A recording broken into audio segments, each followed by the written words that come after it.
Okay, so we're going to start the second part of this chapter off by talking about foods that are rich in carbohydrates. And so things like table sugar, so again, the white stuff that you put in your coffee, we've talked about this a little bit before. It's also known as sucrose. It is a disaccharide made up of glucose and fructose. That's a carbohydrate rich food. It's just carbohydrates, right? It's a disaccharide, so two monosaccharides linked together. Jams and jellies also usually have sugar in them, so fructose, and if they could be sweetened even further with other sweeteners. And then they probably do have some fruit in them as well, so there are probably other nutrients besides these simple carbohydrates. Fruit is a great source of carbohydrates. Yes, it has fructose in it, right, that natural sugar found in fruits, but it also has more complex carbohydrates and fiber, polysaccharides. Fruit juices, on the other hand, usually have more simple carbohydrates. There's also other micronutrients as well, but eating a whole fruit is a better choice than drinking a fruit juice because a whole fruit will have more complex carbohydrates and fiber. Soft drinks, right? Soft drinks like sodas are going to be sweetened with usually table sugar or high fructose corn syrup. Again, simple sugars. Baked potatoes are an excellent source of carbohydrates. Again, you've got complex carbohydrates and fiber. You don't have simple sugars, so in a baked potato, those complex polysaccharides are going to take longer to break down, and there's going to be other micronutrients as well. Rice, same thing. Pastas, especially if it's a whole grain pasta, whole grain cereals, whole grain breads. Again, you should try to aim for mostly whole grains because their carbohydrates are more complex, less refined. They have more nutrients. Other sources are beans, dried beans, canned beans, lentils, corn, peas. So fruits, vegetables, legumes, and whole grains, great sources, as well as dairy products. So milk and yogurt also are high in carbohydrates. Okay, dried beans, lentils, corn, peas, dairy products also have protein and fat, and so they're good sources of those other macronutrients as well. Here's a short list of foods that have very little to no carbohydrates. So meats, whether we're talking about beef, lamb, fish, poultry, eggs, vegetable oils, butter, margarine. These would have little, again, to no carbohydrates. So they're not carbohydrate-rich foods. Okay, so we're going to talk now about nutritive and non-nutritive sweeteners. And the textbook goes through all the different examples of non-nutritive. I chose a couple, I selected a couple. Let's define the difference here first. So nutritive sweeteners are carbohydrates, and they can be metabolized to yield energy. Okay, so 4 calories per gram. Those include things like lactose, which is the sugar found in dairy products, maltose, which is the sugar found in sprouted seeds and also alcoholic beverages, glucose, which is found in things like corn syrup and honey, sucrose, which is a disaccharide, that's table sugar, fructose, that's the sugar found in fruits. It's also found in honey, high fructose corn syrup. Okay, so all of those in that list, we've talked about most of those. Again, those yield energy, and then we'll talk about sugar alcohols in just a second. Sugar alcohols also yield energy, but they're lower in energy. I think they're about 2 calories per gram. So sorbitol, mannitol, and xylitol, we'll talk about those in a few slides. And then we're going to also focus on non-nutritive sweeteners. And so these are also called artificial sweeteners. And so I chose a few of these to focus on, but the entire list is here for you. Sometimes we think about non-nutritive alternative sweeteners. Sometimes we want to label those as bad. And that's not really the case. The scientific evidence at the dose that they're in foods and beverages has been shown to be safe.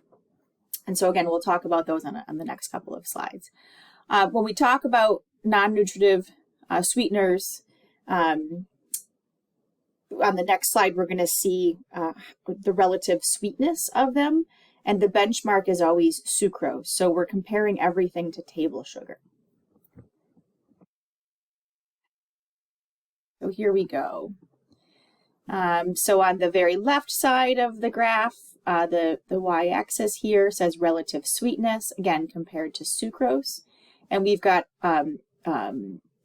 all of our natural sugars here, so lactose, maltose, glucose, sucrose, fructose, okay? And so we can see that fructose is the sweetest of the natural sugars. It's almost 2 times as sweet as sucrose. And then we can see these sugar alcohols, which again we'll talk about in the next slide. Those, again, in comparison to sucrose, they're a little bit less sweet. And then we look at alternative sweeteners, and most of these, and the ones that we're going to talk about, just a few, we'll mention monk fruit, I believe, aspartame, and saccharin because it's the oldest one. You can see that they're much sweeter, right? Like on a scale of 100 times to 300 times sweeter. So they're much sweeter than natural sugars. And so when we're using them to cook or to put into diet sodas, we need a lot less of them. Okay, so less artificial sweetener can make whatever it is, a baked good or a diet soda, taste pretty sweet. Okay, so we need less of them.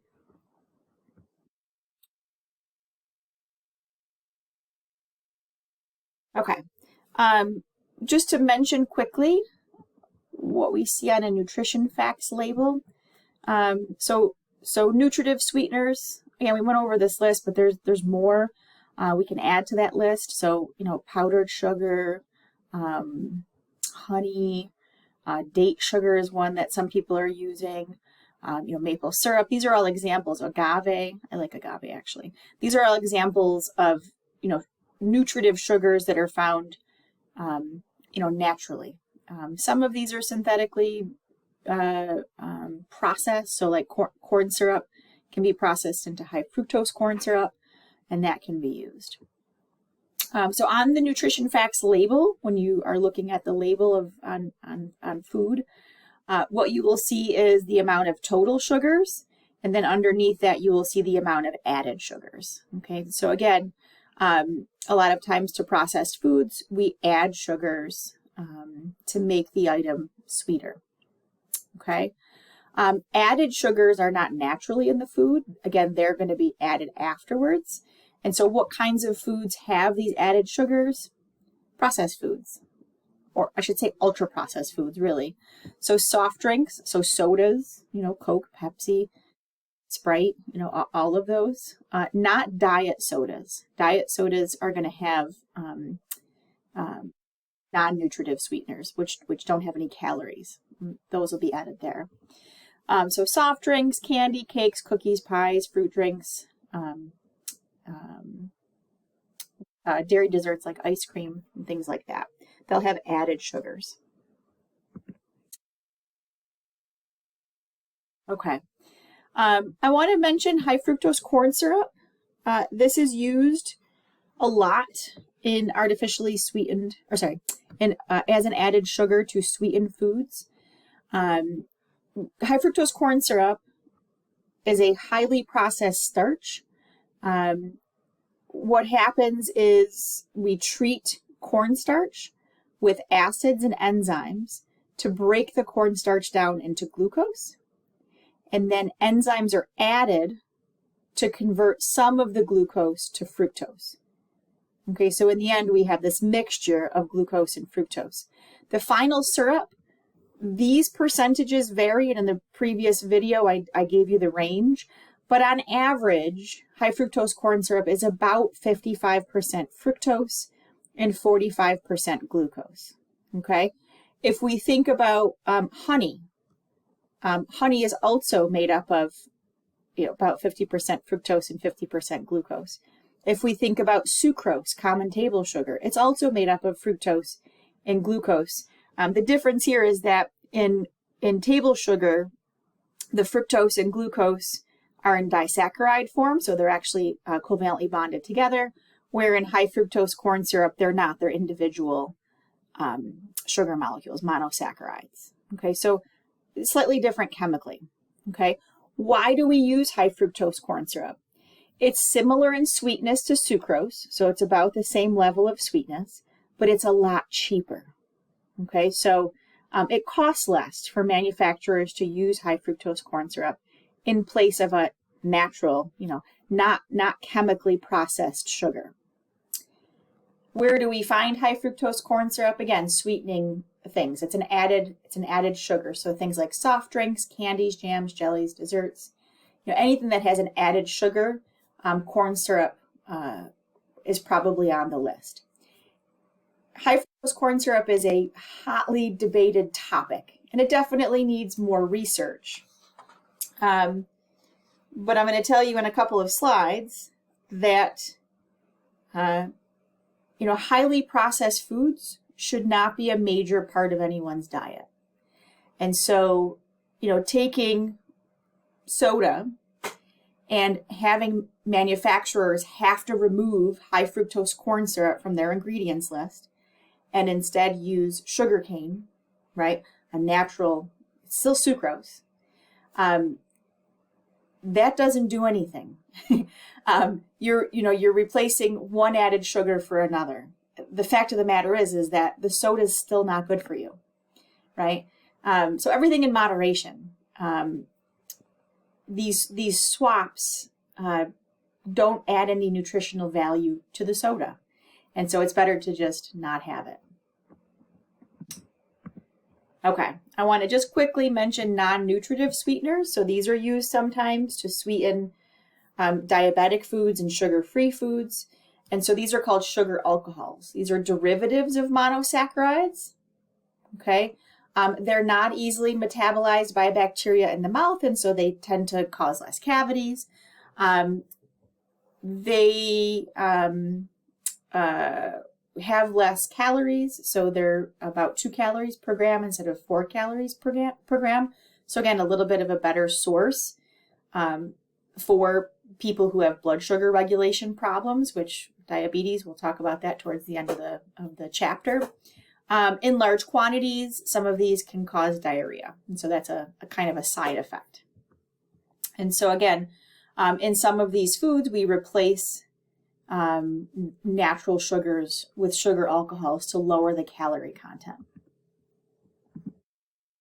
Okay, and so here again, I just kind of said this, but here's the bottom line. Regardless of the origin, whether it's cane sugar, sugar beets, agave, honey, or high fructose corn syrup, right?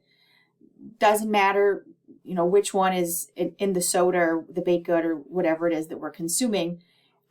Once those are digested and metabolized, they're broken down in the end to glucose. And our biological response to sugar, is virtually the same. So the best or the healthiest nutritive sweetener is the one that you can enjoy in moderation, right? So we shouldn't be drinking 3 cans of soda a day. That's not a good source of carbohydrate. A better source would be to eat, the appropriate number of servings of fruits and vegetables. We're going to get our carbohydrates, which we need, and we're going to get a whole bunch of other nutrients, polysaccharides, fiber, in those types of foods. Okay, so swapping out high fructose corn syrup for honey, is not really doing anything.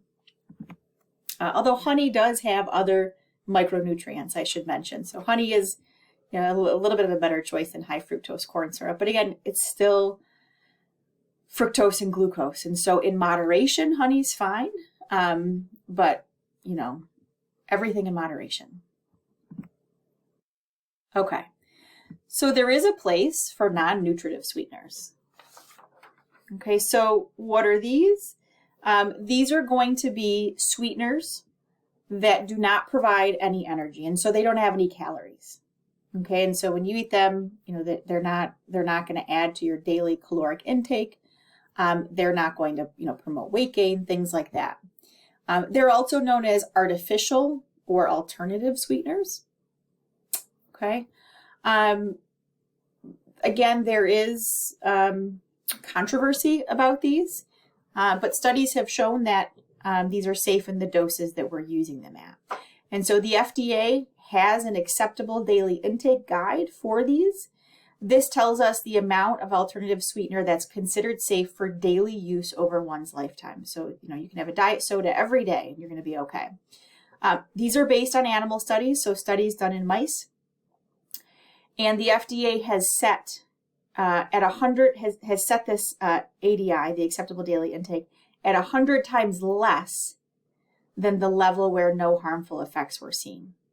Okay, so again, the safetiness of these sweeteners has been proven scientifically. There are not a lot of studies, or any, I should say, done on pregnant women. And so the safety in pregnant women is still kind of a question. And so, it's recommended that pregnant women talk to their doctors. Obviously, more research has to be done. You'll hear me say that. So you've already heard me say that so many times this semester, right? And so, nutrition research is something that we should really be putting more funding into. And so here's a list over here of non-nutritive or alternative sweeteners. It's the same list that was on the previous slide. And we're going to talk a little bit more about a couple of these. Okay. List again. Yeah. And so again, these provide either a very low to no calorie sugar substitute, and they're sweeter than sugar. So again, a little bit goes a long way. These are good choices for people who have diabetes. So if they have problems regulating blood sugar, or those who are trying to lose weight, because again, they have no calories attached to them.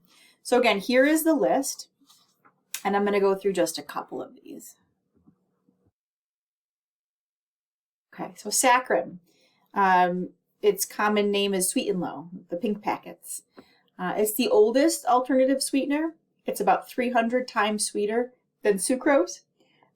Acceptable daily intake is set at about 5 milligrams per kilograms of body weight per day. So based on a 154-pound adult, they could consume 3 12-ounce diet soda drinks, containing Sweet and Low, or 9 packets per day. And that, that would be 100 times under the limit. We use saccharin as a tabletop sweetener. So again, it can be added to your coffee or sprinkled on your cereal. And it's also found in, food and beverages. Not typically used in cooking because heating causes a bitter taste. So it's not suggested that you bake with it or cook with it. Aspartame. Aspartame is found in sweetened beverages, diet sodas, gelatin, desserts, chewing gum, cookies, toppings, fillings of baked goods. Again, can't be used in cooking. The common names for these are NutraSweet and Equal. Again, much sweeter than sucrose, and the ADI has been set at 50 milligrams per kilogram of body weight. And so for an adult, 18 cans of diet soda or 80 packets can be consumed in a day, and it's still safe. There are individuals who are sensitive to aspartame. And so at birth, there's a blood test that's done to test for this. If an individual has phenylketonuria, or PKU for short, they should avoid anything with aspartame in it because aspartame contains phenylalanine, which those individuals cannot break down. Okay, and I got 2 more for you. I didn't want to go through the whole list. Again, you have that table that you can refer to. Stevia is another one. Stevia has been derived from a plant in the Amazon rainforest. It's, again, much sweeter than sucrose. I think people are more attracted to this because it's from a natural source. We've talked about natural versus synthetic before and how that doesn't have a whole lot of meaning. It's been approved to use in beverages. It's sold as a dietary supplement. Again, you can put this in your coffee. Truvia is one of the trademark brands, and then there's a couple of others as well. And monk fruit. I've used monk fruit. I actually like it. This again is a naturally derived artificial sweetener. It's from it's called the monk fruit. It's from Asia. Again, sweeter than table sugar. It is also heat stable, so you can bake with it or cook with it. It's also a tabletop sweetener, and you can get it in liquid form. There is no ADI set for it, so we say that this is on the GRAS list, generally recognized as safe. And so there's no limit to how much you can consume. It is safe. Okay. So the next part of the chapter, we're going to talk about the recommended daily intake of carbohydrates. And we will also talk about fiber intakes and where Americans stand compared to others. So it's an interesting part of the chapter. So, we already learned that the AMDRs for carbohydrates, so the Food and Nutrition Board, recommends that about 45 to 65% of our daily calories should come from carbohydrates. The RDA, so the recommended dietary allowance set for carbohydrates, is at 130 grams per day of digestible carbohydrates.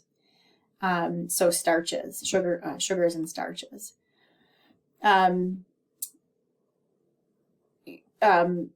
This amount, this 130 grams per day, is enough to supply our brain and central nervous system with adequate levels of glucose. Because remember, glucose is the primary preferred fuel source for our brain. And so that 130 grams just gets you by, right? Keeps you surviving.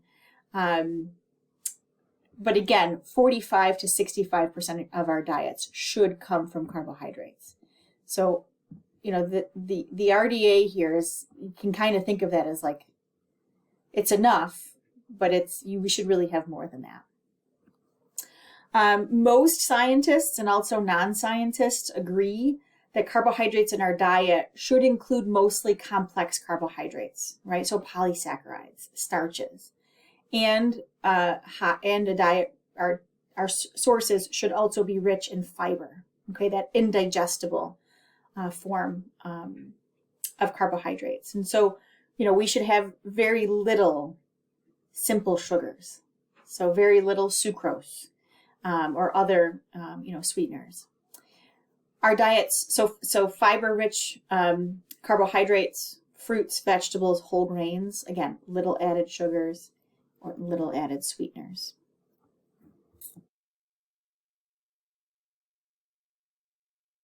So how do, average adults in North America, where do they fit? So for carbohydrates, the average for adults in North America is about 50%. So that's in the recommended range, right? So 45 to 65%. Americans are getting about 50% of their diet from carbohydrates. So that's in line. However, if we look at what makes up that 50%, there's a huge problem. So on average, about 14.5% of the total energy intake for American adults comes from added sugars. And that's a big problem. Okay. 10% is the maximum recommended from our dietary guidelines.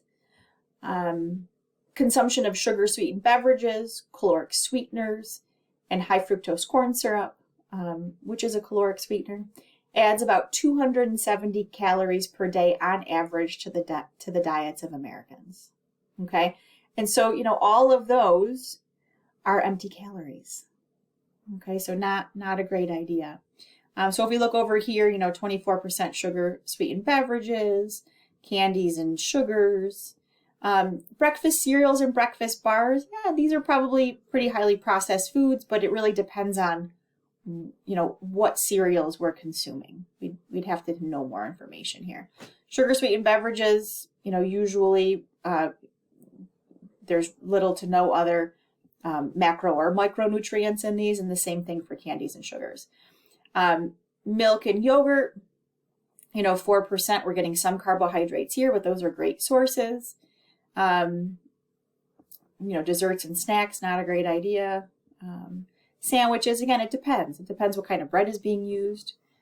Okay, so yes, we're in the AMDR range at 50%, but our diets are too high in added sugars. Okay, so I've used this term processed and ultra processed a few times, and so let's talk about that. Refined carbohydrates, that means processed carbohydrates. Okay, so when we process a food, we're changing it from its natural state. And so there are different levels of processing, processed, ultra processed, there's this range. But processing in general, especially in ultra processed foods, when we process, we remove fiber, vitamins, minerals. Okay, so we take this food that, is very healthy and we're breaking it down, and unfortunately we're going to lose some of the good stuff. Ultra processed foods tend to be higher in simple sugars, and a lot of times those are added sugars, and calories. And again, those calories tend to be empty calories from simple sugars and not from complex carbohydrates high in fiber. Fewer nutrients. Refined carbohydrates tend to be digested faster, so they stay in our digestive system less time. These simple sugars end up in our bloodstream faster. It causes, blood glucose spikes and things like that. I think it's important for me to mention here that simple sugars are not inherently bad. It's okay to have sucrose in your diet. It's okay to drink milk and have lactose in your diet. The problem is that diets that are high in simple sugars, so it's when we overconsume. And again, if we look back on the previous slide, American adults are having over, the recommended amount of added sugars.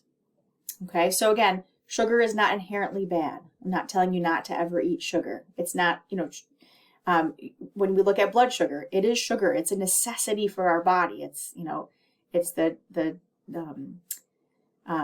the fuel for our brain. Okay, so it fuels our cells. So it's not inherently bad. It's just that we eat too much of it. We don't need as much as we're consuming. All that extra leads to weight gain and obesity. It also, again, is very bad for our teeth. It causes cavities. And again, if we eat it in excess, it can increase the risk of type 2 diabetes, right? This inability to regulate blood glucose, which we're going to talk about towards the end of the chapter. It can increase the risk of fatty liver disease. It can increase the risk of heart disease. It's linked to some types of cancer, right? And the list can go kind of on and on. So ultra processed foods are not great for us. Sugar is not inherently bad, but if it's overconsumed, it can lead to some really terrible health effects. So everything in moderation, and we have to, not overconsume calories. Okay, and so again, I kind of mentioned this already, but added sugars, these are added to foods during the processing process. A lot of times high fructose corn syrup is the added sugar of choice, again, because it is pretty sweet and it is cheap, okay? And so again, if we're looking at sodas and soft drinks, we oftentimes in the label will see high fructose corn syrup. Here's a staggering number. In the United States, individuals drink about 40 gallons per year of soda and soft drinks. That's a lot of soda. Okay. And I want you to kind of picture this in your mind. A can of soda contains about 40 grams of sugar, whether it's high fructose corn syrup or sucrose, it doesn't really matter. On average, about 40 grams of sugar, and different brands of soda will contain slightly different amounts, but again, on average, 40 grams. And again, it doesn't matter if it's high fructose corn syrup or if it's cane sugar, right? That's kind of a trend, you know, switching those out. That equals 10 teaspoons of sugar. So again, picture that in your mind, or if you have sugar available, you know, measure out 10 teaspoons. That's a lot of sugar. It's about a quarter cup. Okay. I want to give you this way to calculate, because one of the activities for this week, you'll have to calculate the teaspoons of sugar in something. It's a Starbucks drink. So to find the number of teaspoons of sugar in a substance, you're just going to take the total number of grams of sugar in the substance. So in this case, it's 40, and divide it by 4, because there's 4 grams of sugar per teaspoon. So 40 grams divided by 4 grams is going to give you 10. So that's 10 teaspoons of sugar, which again is a little less than, but almost a quarter cup of sugar, which is a lot of sugar in 1 can of soda. Okay. And that's a 12-ounce can. So if you're drinking a larger, 16-ounce soda, it's even more. Okay. Lots of added sugar that we don't technically need. Okay, how do we reduce our sugar intake? These are, probably pretty obvious things. Many foods that we enjoy are sweet. These should be eaten in moderation. I would never tell you never to have, sweetened foods. But again, in moderation, limit your amounts. So at the supermarket or the grocery store, you should, read ingredients labels, identify foods with added sugars, and select items that are lower in sugar or that don't have added sugars when possible. Buying fresh fruits and vegetables, over fruit juices are better. If you are going to buy fruits that are in packages, try to get them packed in water, juice, or light syrup rather than those that are in heavy syrup. Okay. Fresh fruit is probably a better source than packaged fruits. Obviously buy fewer foods that are high in sugar, like baked goods, candies, ultra-processed foods, graham crackers, bagels, things like that. Look for lower sugar alternatives. Okay. Instead of drinking a regular soda, try to go for a diet soda. Okay. What else? If you're eating yogurt or fruit sauces like applesauce, try to go for unsweetened or no sugar added. In the kitchen, when you're cooking or preparing food, reduce the amount of sugar that you're using. Try low sugar recipes. Maybe even try an alternative sweetener. Experiment with spices and things like that to add flavor where you don't need to add sugar at all. And then at the table, reduce your use of white and brown sugars, honey, molasses, syrups, jams, and jellies. Those are all just sources of sugar. Same thing. So add less sugar to foods, things like that. These are all, hopefully, intuitive things to do. So again, sugar is okay. Added sugars, simple sugars, refined sugars, in moderation. So limited amounts. Okay. On the flip side, fiber. And so fiber, again, is a complex carbohydrate. It's an indigestible carbohydrate. We don't have the enzymes in our gut to break it down. In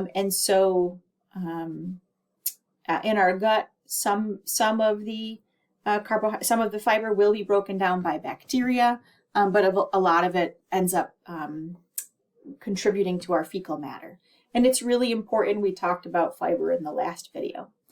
It's recommended that we get about 14 grams per 1,000 calories of fiber. So for every 1,000 calories we consume, we should get about 14 grams of fiber. Only around 5% of the population in the United States meets this goal. Most of us are 25 to 50% under. Okay, and so you can see On this graph here, on the y-axis, it says fiber intake in grams per day, and then on the x-axis, we have different countries. And so the United States falls about here. We're getting about 15 grams per day, where most of us should be in this range, between 25 and 40-ish grams per day. So we're under by about 25 to 50%. Okay. Why is this? Americans tend to not eat enough fruits and vegetables, and we tend to eat an overabundance of refined grains, highly processed foods with added sugars, okay, which are low usually in fiber. How do we stack up to other countries? Most countries are under the fiber mark as well, but we are lower than most other countries. Only Brazil is under us. Okay. How do we increase fiber intake? Choosing foods that are higher in fiber. And again, there are some foods that have added fiber. Those are functional foods. Okay. So here's an example sample menu. It contains 1,600 calories. So this would be a whole, day's worth of food. A couple of snacks could probably be added in here as well. This, again, depending on what your EER is, what's your estimated energy requirement? So how many calories do you actually need a day? This is for 1,600. This has about 25 grams of fiber. And then on the right-hand side of this, there's also an example menu, same menu, different serving sizes for a 2,000 calorie per day diet. Okay, so we've got kind of a comparison here. An individual who should consume 2,000 calories a day should get about 38 grams of fiber. Okay, so again, depending on where you fall. So some good sources of fiber, if we look at this breakfast, right? The first item here, muesli cereal, it's a whole grain cereal, has about 6 grams of fiber in it for a 1 cup serving. That's a pretty good amount. It's a high fiber food for sure. And then we've got raspberries, which also have fiber. Whole wheat toast also has fiber. Okay, the rest of this does not. So the margarine, we'll talk about margarine in the next chapter when we start to talk about lipids. It's a hydrogenated oil. Orange juice doesn't have any fiber, so if you ate an orange, that would be a better choice if you're looking to increase your fiber intake. The orange would have fiber, but the juice does not. If you are drinking an orange juice that has pulp in it, there probably is some fiber, but if you're drinking orange juice without pulp, it's not going to have fiber. Milk, 1% milk does not have fiber, and then coffee would lack fiber as well. If I come down here to lunch, you got a bean and vegetable burrito. And so, legumes, beans, and vegetables are going to have fiber. So yeah, that's a great choice. Guacamole, yep. Avocados have fiber. Cheese does not. A pear with the skin on it. There you go. Got to have the skin. That's going to be high in fiber as well. Come down here, we're having dinner. Chicken's not going to have any fiber. It doesn't have carbohydrates in it. Salad, yes. And so our total for the day is down here. Again, depending on if you're, how many calories a day you're eating. It's going to be dependent on how many grams of fiber. So those are great suggestions to increase fiber. So, whole grains, whole fruits, whole vegetables, not just fruit juice. Okay, all going to add to your fiber intake. So adequate fiber is important. However, overconsumption of fiber is not great. Just like overconsumption of simple sugars is not great. Okay, overconsumption of fiber, so above 50 to 60 grams a day. Again, these numbers vary depending on the calorie intake. Okay, so overconsumption of fiber can cause health risks. Especially if you're having low fluid intake, that can cause hard, dry fecal material, so stools, which are painful to eliminate. Individuals can end up with hemorrhoids from that excessive pushing during a bowel movement. You can also end up with fissures and rectal bleeding. And in the worst case scenario, an intestinal blockage can occur. Okay, so yes, fiber is important, but you definitely don't want to overconsume it. Just like you don't want to overconsume added sugars, simple sugars. Also, with a high fiber diet, some minerals will bind to fiber, so having too much fiber can actually decrease absorption of certain minerals, and that could lead to mineral deficiencies. So you have to be careful of that as well. Okay, and that is the end of that part of the chapter. In the next video, we'll start with 5.4.